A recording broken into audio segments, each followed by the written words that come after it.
ಅಕ್ಕಿ 100 ಗ್ರಾಂ ಕೊಡುತ್ತಾರೆ. 6ರಿಂದ 7ನೇ ವರ್ಗಕ್ಕೆ 150 ಗ್ರಾಂ ಅಕ್ಕಿ ಕೊಡುತ್ತಾರೆ. 1ರಿಂದ 5ನೇ ವರ್ಗಕ್ಕೆ 20 ಗ್ರಾಂ ಬೇಳೆ ಕೊಡುತ್ತಾರೆ. 6ರಿಂದ 7ನೇ ವರ್ಗಕ್ಕೆ 30 ಗ್ರಾಂ ಬೇಳೆ ಕೊಡುತ್ತಾರೆ. 1ರಿಂದ 5ನೇ ವರ್ಗದವರಿಗೆ 100 ಗ್ರಾಂ ಗೋಧಿ ಕೊಡುತ್ತಾರೆ.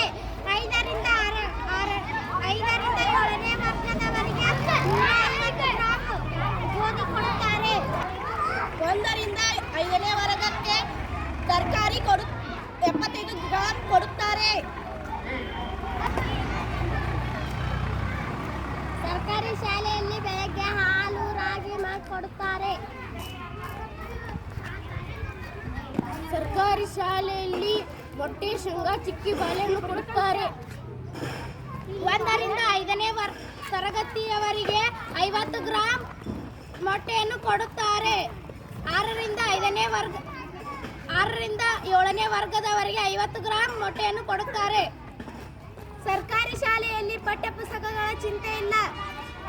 ಸರ್ಕಾರಿ ಶಾಲೆಯಲ್ಲಿ ಉಚಿತವಾಗಿ ಶೂ ಸಾಕ್ಸ್ ಕೊಡುತ್ತಾರೆ. ಸರ್ಕಾರಿ ಶಾಲೆಯಲ್ಲಿ ಮಾನವೀಯ ಮೌಲ್ಯಗಳನ್ನು ಬೆಳೆಸುತ್ತಾರೆ. ಸರ್ಕಾರಿ ಶಾಲೆಯಲ್ಲಿ ಸಮವಸ್ತ್ರದ ಚಿಂತೆ ಇಲ್ಲ. ಸರ್ಕಾರಿ ಶಾಲೆಯಲ್ಲಿ ಕನ್ನಡ ಮತ್ತು ಇಂಗ್ಲಿಷ್ ಕಲಿಸುತ್ತಾರೆ. ಹೌದು, ಸರ್ಕಾರಿ ಶಾಲೆಯಲ್ಲಿ ಕನ್ನಡ ಮತ್ತು ಇಂಗ್ಲಿಷ್ ಕಲಿಸುತ್ತಾರೆ. ಸರ್ಕಾರಿ ಶಾಲೆಯಲ್ಲಿ ಕಷ್ಟ ಭೇಟಿ ನಿಂತು ಬೆಳೆಯುವುದನ್ನು ಕಲಿಸುತ್ತಾರೆ.